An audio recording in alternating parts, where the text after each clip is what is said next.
name is Forrest. Forrest Bump. You want a starburst? Oh, that's awfully kind of you. But no, thank you. Mama says life is like a bag of starburst. A big bag of contradictory. Say, where are you going all dressed up anyway? I'm going downtown for the protest. For the Miss America pageant. Whoa. I haven't heard anything of it. Well, that's where I'm headed. The Miss America pageant. I don't need any man putting me on a pedestal. I'm beautiful the way I am. Mama was telling me how things were in her time when she was a teenager. Way back in 1948, the first Women's Rights Convention in American history was held in Seneca Falls, New York. It was led by Elizabeth Cady Stanton and Lucretia Mott, protesting the injustices to women in social and economic and political and religious life. While there, Elizabeth Cady Stanton read a declaration of sentiments and resolutions which declared that men and women were equals. That next year, in 1849, Emil Jenks Bloomer published Lily, the first prominent women's rights newspaper. In 1850, Quaker physicians established the Female Medical College of Pennsylvania, and true fact, the first woman graduated under police guard. Now graduating from the Women's Medical College in Pennsylvania, Kayla Penny. Thank you, Popo, for keeping us safe. Not long after, the University of Iowa became the first state school to admit women. In 1859, the American Medical Association openly opposed abortion, and the next year, Connecticut became the first state to prohibit all abortions. Whoa, what are you doing? I'm going to get an abortion. You can't do that. It's a life, not a choice. You can't go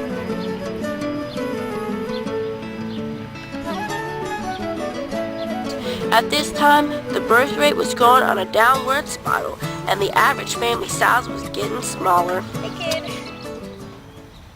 Ahead of its time, the National Labor Union decided to advocate equal pay for equal work way back in 1968.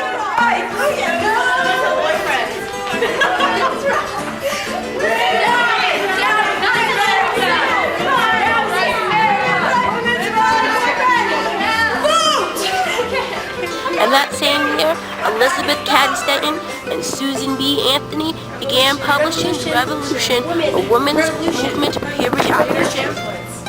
Take this. Revolutionary. In 1870, the 15th Amendment was ratified. Because it did not specifically state that women could not vote, during the next 2 years, approximately 150 women attempted to vote from Delaware all the way to California.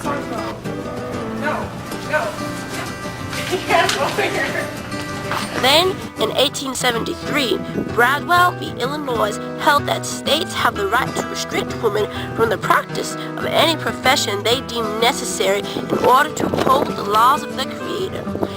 In 1884, Belva Lockwood became the first woman to receive votes in a presidential election. In 1887, women's suffrage was voted on. It lost 34 to 16, but 25 senators didn't even bother to show up. Where's Bob? Where's Bob? I know, where's Bob? Bob.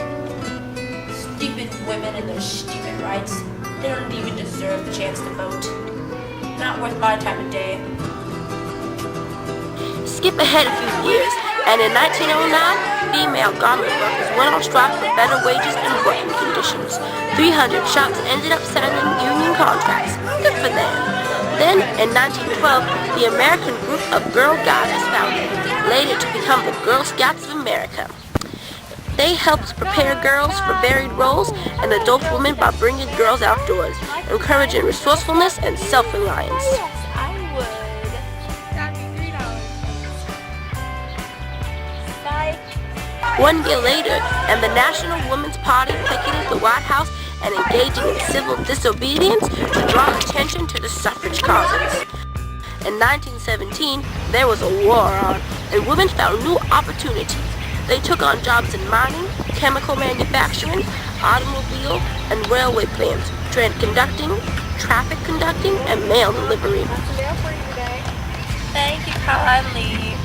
You're welcome. I'll see you later now. Bye. The first woman elected to Congress was elected the same year, Jeanette Rankin of Montana. In 1919, the Women's Suffrage Amendment was passed. Order in the court.